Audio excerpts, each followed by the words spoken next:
kapag daw Yamaha brand, like NMAX, Aerox, ganyan, kapag ka nag-JVT daw guys, hindi na daw kailangan magpa-remap. Actually mga boss, nakailang pipe na ako dito sa NMAX ko, wala namang nangyayari, hindi naman nasira, kahit hindi ako magpa-remap. So,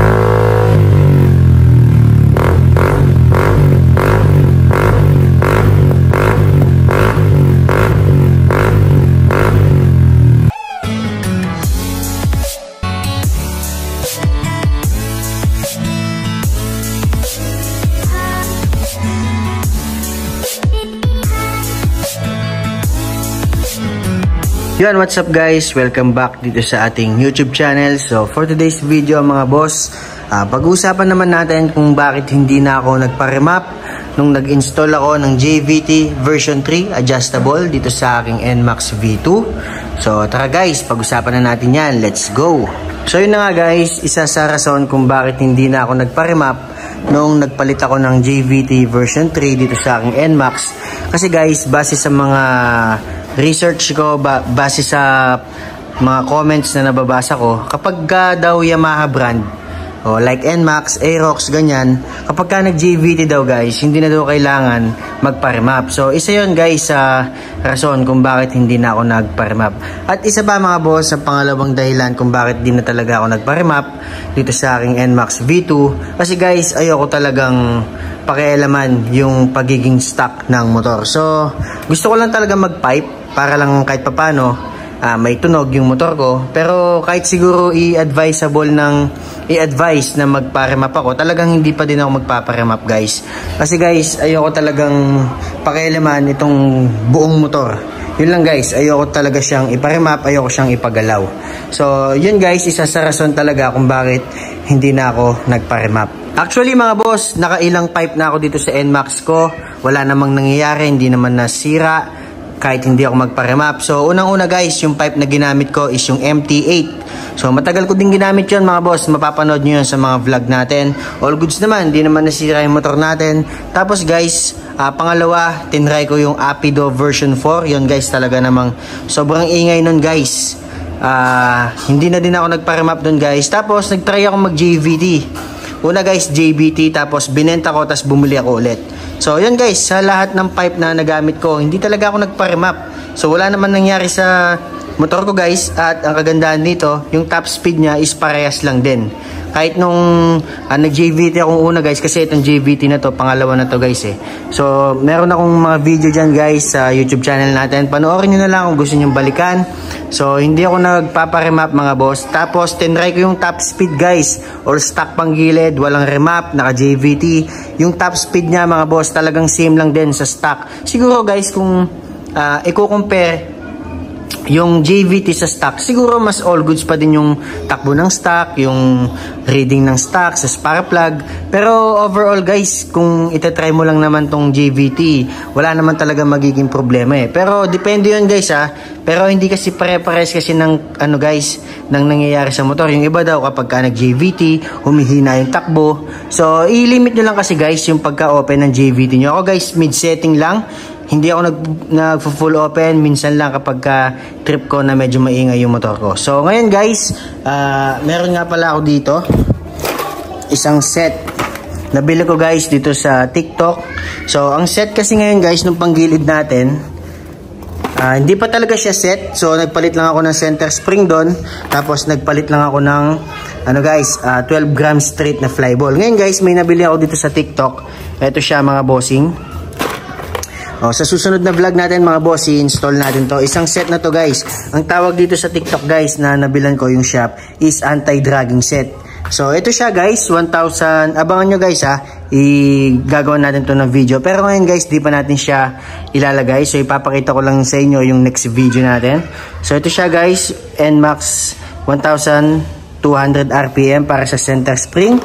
At meron din tayong 1,200 RPM sa clutch spring. Tapos guys, ang pinili kong flyball is 11 grams straight. Tapos meron siyang kasamang guys, slider. So nabili ko lang to guys ng 499 pesos. Nasa TikTok shop yan mga boss, doon sa aking yellow basket. I-search niyo yung pangalan ko guys kung gusto niyo mag-avail nito. So yan lang guys. Ngayon, isa sound check naman natin. Bago natin install to mga boss, sa next video natin. Ngayon, gusto kong iparinig sa inyo mga boss. Yung tunog ngayon ng aking JVT, una full close, tapos mid setting, tapos guys, i-full open natin. Para sa susunod na vlog natin, meron tayong comparison. Syempre, maglalagay na tayo nito, tapos i-road test natin, i-test drive natin, tapos at the same time isa-sound check din natin mga boss para makita natin kung ano yung pagkakaiba kapag nagpalit tayo ng setting ng panggilid natin. So tara guys, i-sound check na natin itong ating JVT version 3 adjustable dito sa ating NMAX V2. So tara guys, let's go. Ayun mga boss, isa-sound check na natin. So ito yung full close guys. So ibig sabihin ito yung pinakamahinang tunog ng JVT version 3 adjustable. So sound check natin mga boss, pakinggan natin.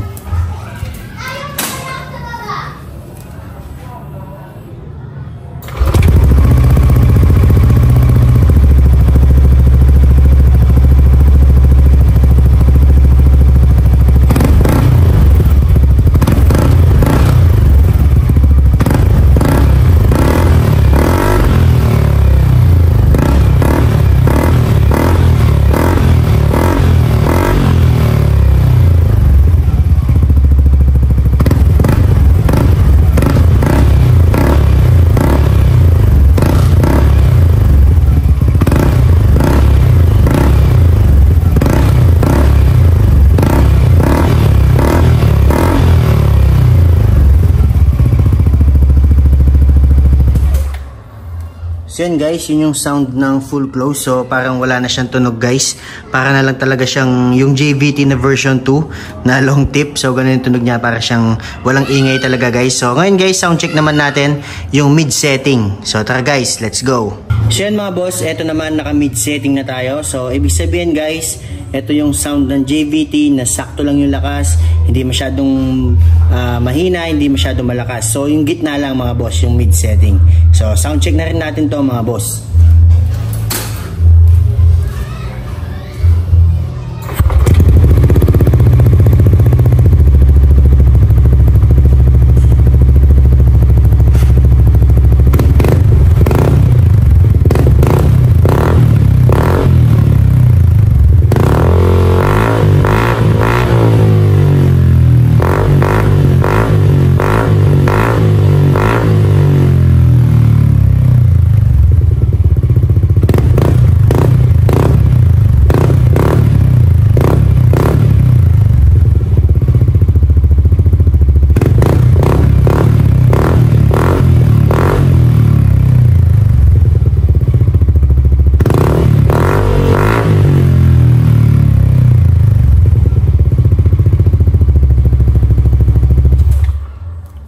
So yun guys, ito yung mid setting natin.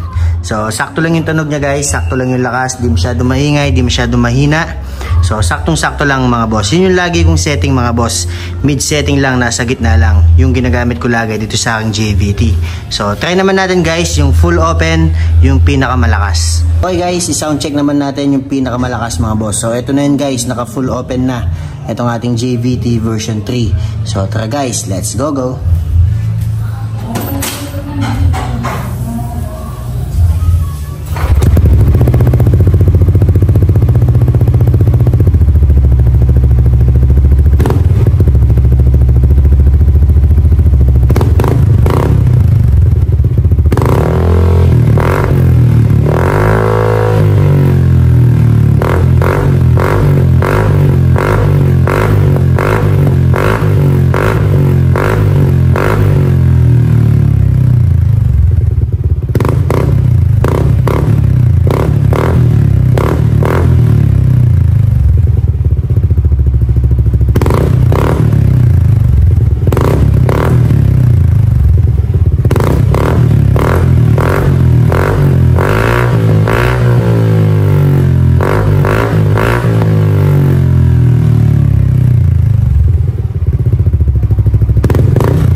So yun guys, yun yung tunog ng full open natin dito sa ating JVT version 3. Talagang napakalakas guys, napakaganda ng tunog. Yung buong buo yung tunog guys kapag ka naka full open ka. Pero syempre kapag ka naka full open, masyadong maingay. So syempre kapag ka nilalagay ko lang guys sa mid setting para hindi masyadong bulahaw at hindi magalit yung mga kapitbahay natin. Pero ngayon guys, hapon naman ngayon kaya nakapag sound check na tayo kasi wala naman na natutulog nyan guys. So yun lang guys, yun yung video natin ngayong araw mga boss. So yung dahilan kung bakit hindi na tayo nagpaparemap kasi nga yun, ayoko talagang ipagalaw lang mga boss yung aking NMAX. So gusto ko mag-stay lang siya kung paano yung setting niya mga boss kasi minsan kapag nagsasawa na ako sa tunog ng JVT, so binabalik ko din yung stock pipe ko mga boss, kaya hindi na talaga ako nagpaparemap. So yun lang guys, abangan nyo na lang guys yung susunod na video natin. So mag-install tayo guys ng 1200 RPM na center spring, 1200 RPM na clutch spring, tsaka yung 12 grams na straight fly ball natin mga boss. So yun lang guys, maraming salamat sa panonood. Please like, share, and subscribe dito sa ating YouTube channel. Kita-kita na lang tayo mga boss sa susunod na video. Maraming salamat!